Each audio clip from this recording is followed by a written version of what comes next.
A few months ago, I accepted a voluntary leadership role in a nonprofit patriotic organization. I wondered if my time here as Rosie was over, not knowing if I would be able to continue my videos along with my duties in my new role. Then a precious, powerful voice was silenced. Like for so many of you, the last week has been extremely difficult for me. And like most of you, I've been horrified, saddened, depressed, confused, dispirited, and angry. On the other hand, I've also been inspired, hopeful, encouraged, optimistic, and at peace. And now, resolved. I have taken the time to mourn. Now it's time to act and continue to speak truth to power. Even if I only reach a small group of people, and even if my research and information only matters to a handful, I still have a voice, and I can still engage, and I can still spread the good news of Jesus Christ. I am Charlie Kirk.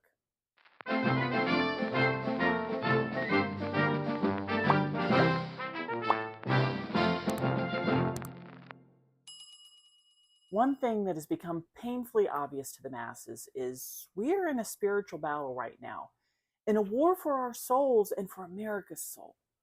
Good and evil are on display like never before, and many, many are finally seeing the truth. Charlie Kirk was one of the most active and effective pro-life advocates we've ever had. But that movement is not just about saving innocent unborn lives.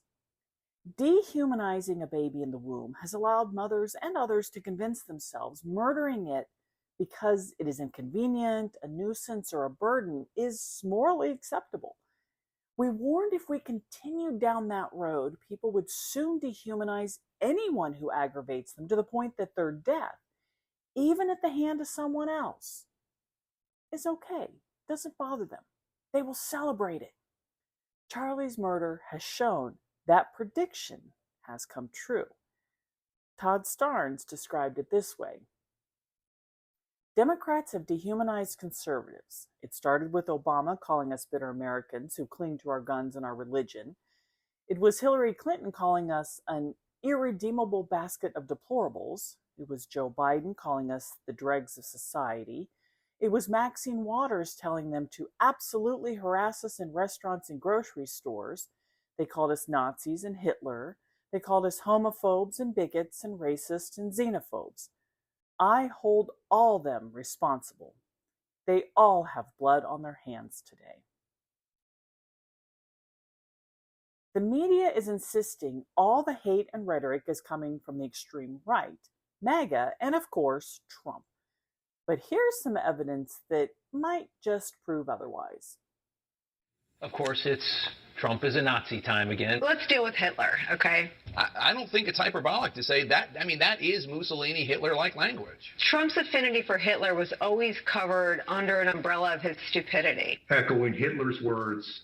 Listen to this. Well, Hitler was duly elected. That's right. Echoing the hateful rhetoric of Adolf Hitler. It echoes Hitler. That's the kind of language Hitler used in Mein Kampf. That vermin and Hitler and Mussolini. That's a horrifying clip. That's a fascist clip. We're just going full on Hitler. It's from Hitler's Germany. We just need to say, for the record, that the term vermin was really effectively used by Adolf Hitler. Echo dictators like Hitler. With language evoking authoritarian figures like Adolf Hitler.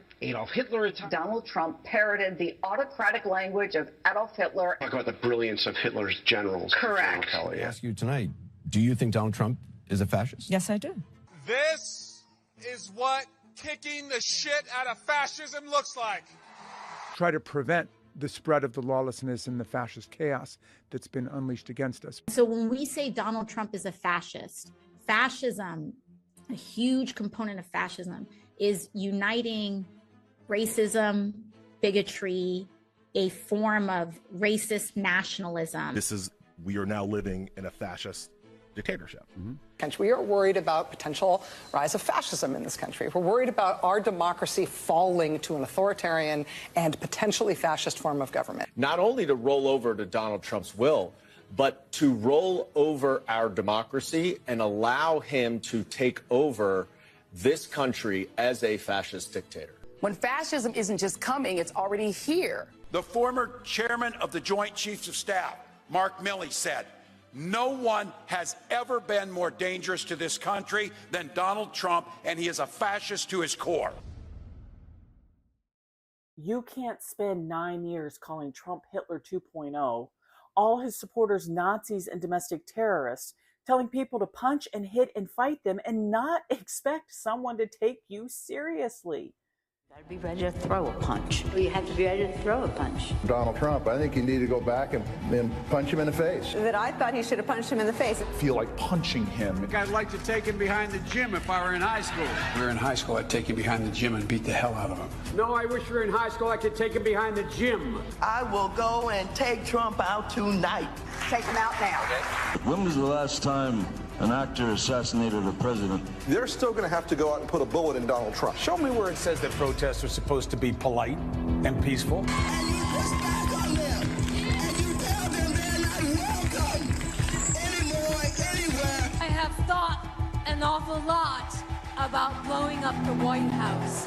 Please, get up in the face of some Congress people. People will do what they do. I want to tell you, Gorsuch, I want to tell you, Kavanaugh, you have released the whirlwind, and you will pay the price. We're going to go in there, we're going to... Well, this is just a warning to you Trumpers. Be careful. Walk lightly. And for those of you who are soldiers, make them pay. If you had to be stuck in an elevator with either President Trump, Mike Pence, or Jeff Sessions, who would it be? Does one of us have to come out alive?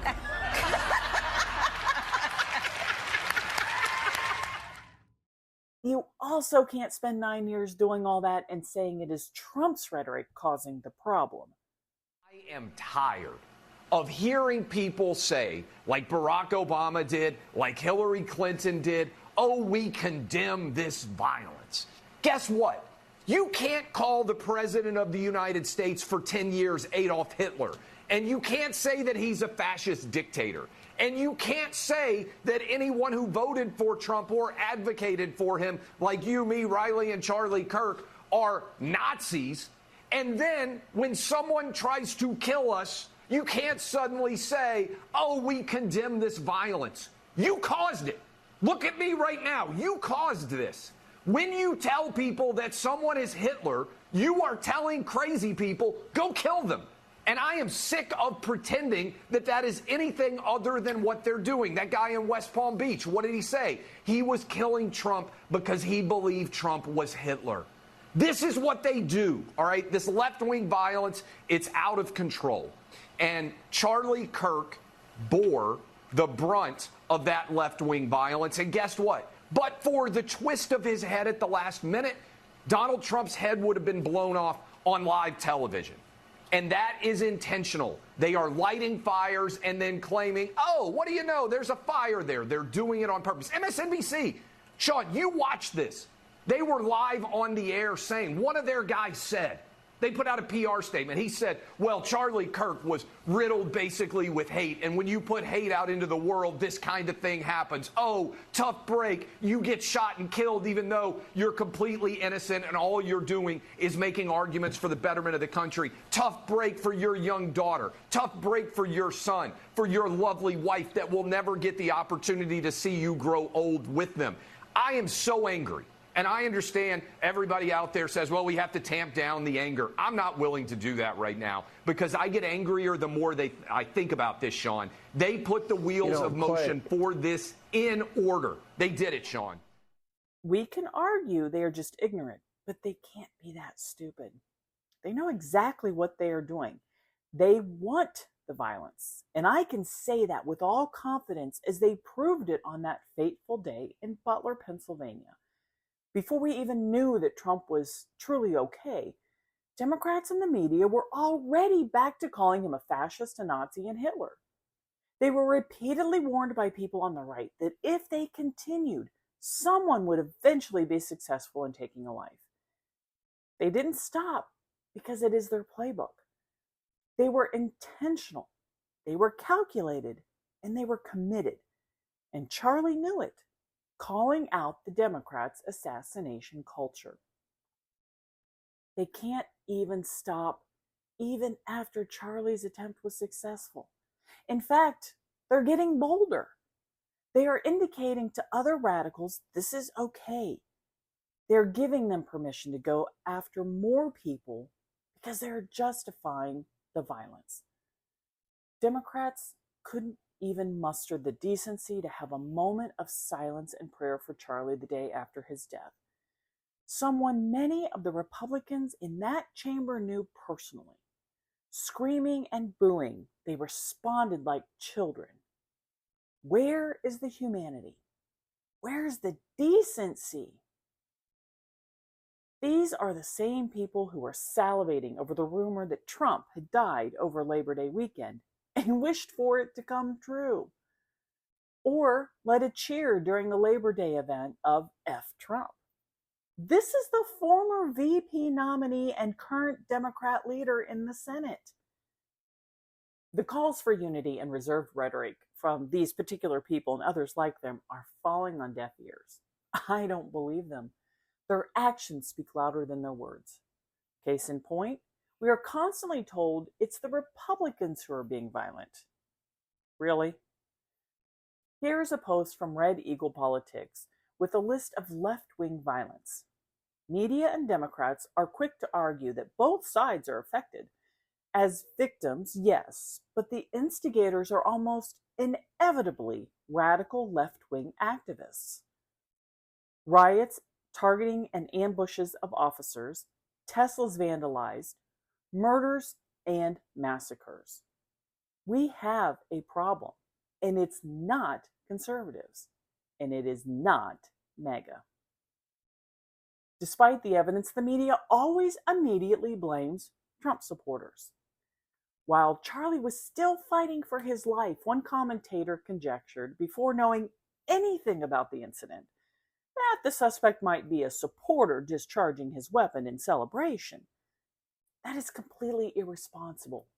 Yet even after the suspect's family has confirmed without a doubt that he was a radical leftist who lived with his transgender partner, and that anti-fascist or Antifa and transgender ideology was written on the ammunition, Democrats still continue to lie that he was a Republican. Studies have shown people believe the first thing they hear, and the media is counting on that. People don't pay attention to the corrections. Even now, people still believe Officer Brian Sicknick and 4 other officers died at the hands of MAGA on January 6th. A MAGA Trump supporter killed a Democrat Minnesota lawmaker and her husband, and that Jussie Smollett and Bubba Wallace were victims of MAGA hate crimes. All proven untrue, and yet even the media still continues to spread the lies. Last April, Pennsylvania Democrat Governor Josh Shapiro's official residence was set ablaze from 2 Molotov cocktails. A pro-Israel Jew, he posted that both parties are victims of political attacks. Agreed, but he missed the point. The perpetrators are consistently leftists. Josh Shapiro's house got burned down by a pro-Palestine leftist activist, and I don't think a single conservative condoned or celebrated it, unlike the millions who celebrated Charlie Kirk's death. Yeah, the right has its occasional loons, but there's no equivalence. It started with just ignoring cases of violence. The left was silenced when a Bernie Sanders supporter shot several people, severely wounding the Republican House Majority Whip Steve Scalise. Biden's DOJ ignored illegal protests and physical threats targeting Justices Brett Kavanaugh and Amy Coney Barrett. And Democrat Senator Leader Chuck Schumer himself threatened justices, saying, I want to tell you, Gorsuch, I want to tell you, Kavanaugh, you have released the whirlwind, and you will pay the price. For years, conservative groups and speakers on campuses have been attacked by deranged leftists, and the media and Democrats say nothing. However, when a healthcare CEO was murdered, The left not only celebrated it, they called for more. They also encouraged more people to try to kill President Trump after he survived the attempt in Butler, claiming it is justifiable. They've been calling for conservative deaths for some time. Now we are seeing the joy from the left, including teachers, professors, healthcare workers, and government employees, literally dancing at the news of Charlie's murder, with some again calling for more assassinations. If MAGA was really as violent as they insist, why don't they give a list of examples like I just did for the leftist violence and calls for violence? They can't because they don't exist. All they have is January 6th, but I've already talked about how they're still lying about that. I've even done several videos on what really happened that day and why, and I haven't even scratched the surface. They're worth checking out to find out more information there. But if that doesn't convince you, maybe these videos of how these so-called radical, violent, fascist, Trump-supporting MAGA Nazis are truly reacting to the cold-blooded murder of Charlie Kirk will open your eyes. The sound that saved a wretch like me. I once was lost, but now I'm found. Was blind, but now I see.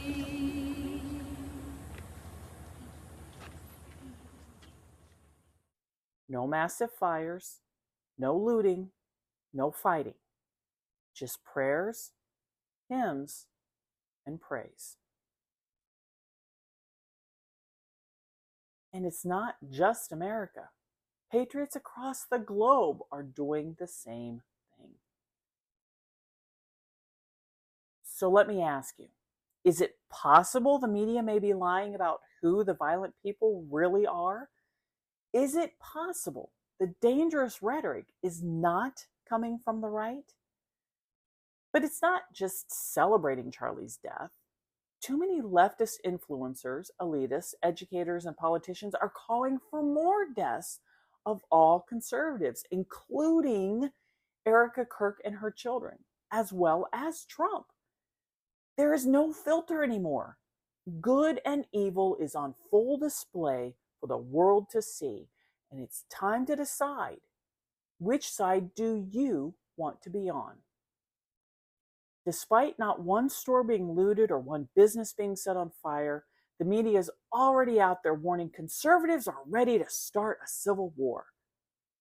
Based on what, media? Are you assuming the right will respond like the left? Inscriptions on the 3 unfired casings read, "Hey fascist!" Catch! Do you think Donald Trump is a fascist? Yes, I do. No one has ever been more dangerous to this country than Donald Trump, and he is a fascist to his core. And shut down the Senate! We are at war! We're in a war right now. We are at war. So you have to be willing to do whatever is necessary in order to save the country. And that's why the gloves are off. Donald Trump and the MAGA Republicans represent an extremism that threatens the very foundations of our republic. And yes, there are many threats to democracy. We see it with these extreme candidates. I just don't even know why there aren't uprisings all over the country, and maybe there will be. But you can only push people so far. And then they start to take matters into their own hands. What the American public want is for us to bring actual weapons to this bar fight. This is an actual fight. You know, this is literally call to arms. The MAGA movement is a threat. Well, Michelle says that, when they go low, we go high.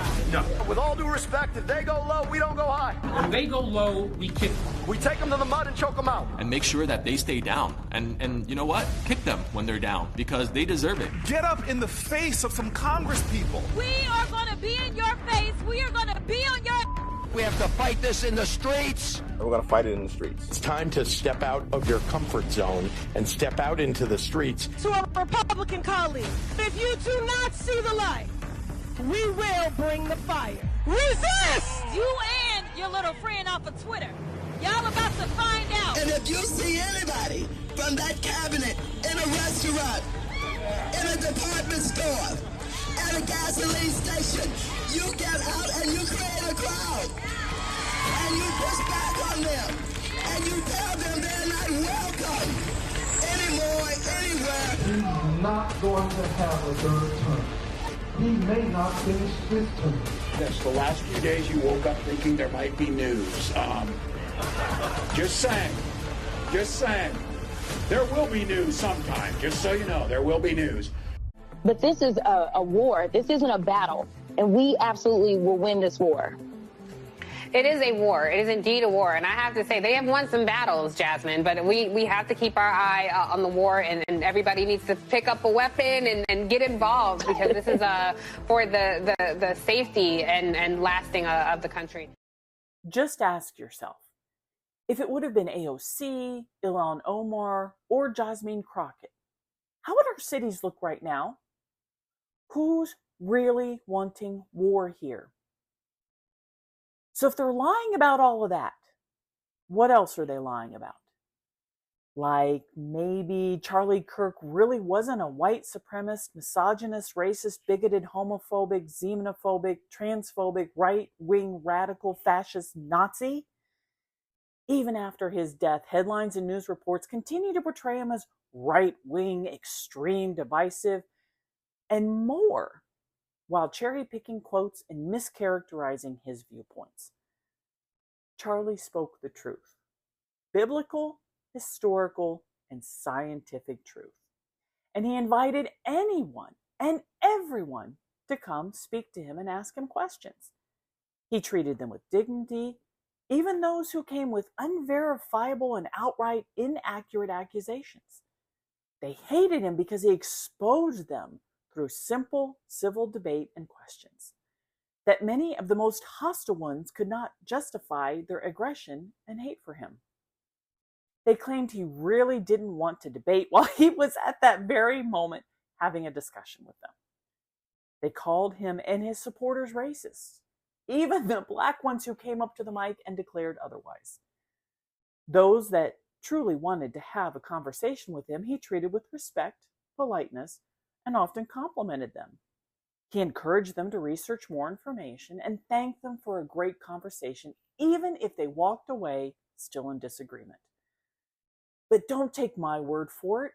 Go to his channel and watch his videos of interactions with students. Even if you don't agree with him, you will see very quickly that he is not who the media and the leftists tell you he is. Once you realize that, then you will have to ask yourself, why? And why are they happy he's gone? There are hundreds of videos and posts on social media, which I know many of them are bots and paid agitators, attacking Charlie and dancing on his grave. They declare he deserved it because he is a fascist. Well, I'm not sure what definition they are using, but I'm pretty sure permanently eliminating your political opponents describes ultimate fascism to a T. I decided not to give these agitators airtime here. However, Virginia Delegate Nick Freitas responded to a particular video that really hit the nail on the head. Well, this is quite the hot take. The best part of this whole goddamn thing is that he is not martyr material, so his death will mean nothing. It will activate no one. It will impact few. It's just great. Now, if it were me, I have several words that I would use to describe you, your comments, and your obvious lack of intelligence. But I'm going to try to be a little bit more like Charlie and explain this in as reasonable a way as I possibly can muster. See, you think what happened was that a political leader that you didn't like was killed, when in reality what actually happened was the older brother for an entire generation of young conservatives was just murdered right in front of their faces, right in front of his family's faces, and you're sitting here celebrating it. Yeah, you think Charlie Kirk was just somebody that showed up and kicked all of your asses in debates. In reality, he was the sort of guy that showed up and defended tens of thousands of students that felt slandered, maligned, and even threatened by their schools, their peers, their professors, their administrators, right? And Charlie was the guy that showed up for him. So that's who you murdered. right? And for older conservatives like me, you murdered someone that we saw as the future of the movement. But don't worry, Charlie made future leaders. So we really don't care if you don't see him as a martyr. You're going to learn, probably the hard way, that he absolutely was.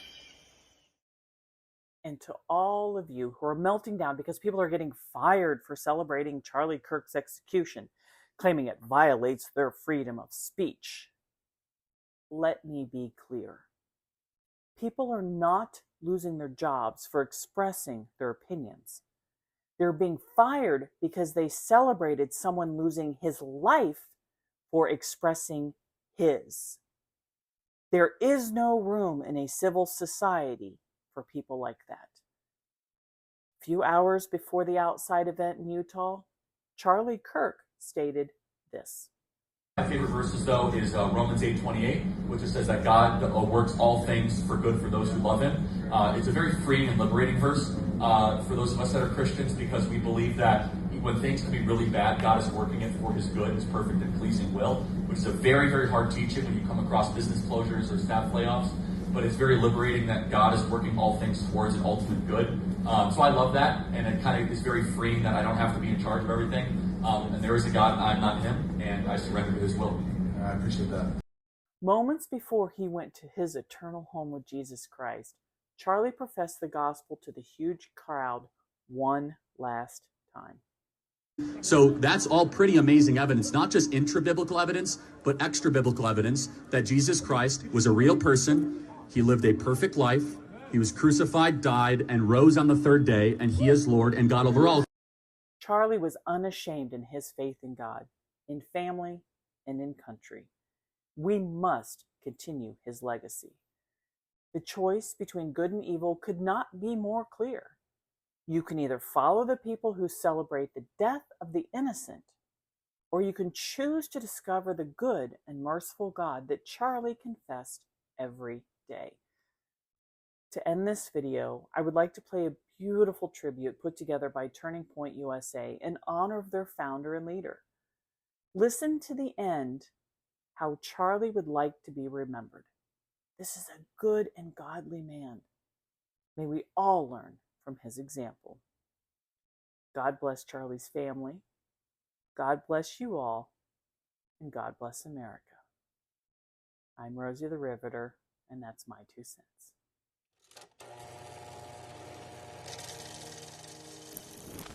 We're active in about 15 campuses, and we're growing very, very quickly. And keep in mind, this is not just a flash in the pan movement. We're going to become an institution to give them the power and the confidence to stand up and let their voice be heard. I started this organization when I was 18 years old. I decided not to go to college. I didn't get in my dream school, which was the United States Military Academy at West Point. I have this idea to galvanize and motivate the future youth of this country around a core set of ideas, not just political parties or politicians. And the ideas are really America's the greatest country in the history of the world. The Constitution is the greatest political document ever written, and free enterprise is the most assured way to lift people out of poverty and create prosperity for all. Those are the 3 big ideas. And I think that's something that can win.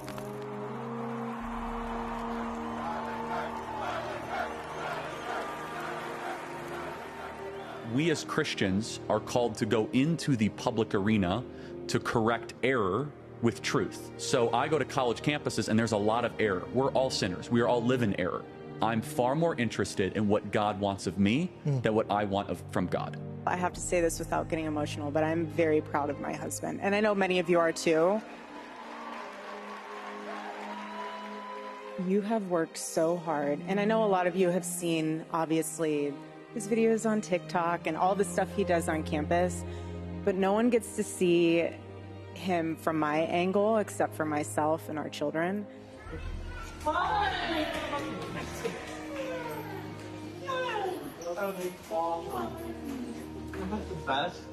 And the sacrifices that he made this year, he's amazing. I'm very blessed. And I would not have been able to do any of it without Erica. And that's the real truth. I'll tell you what.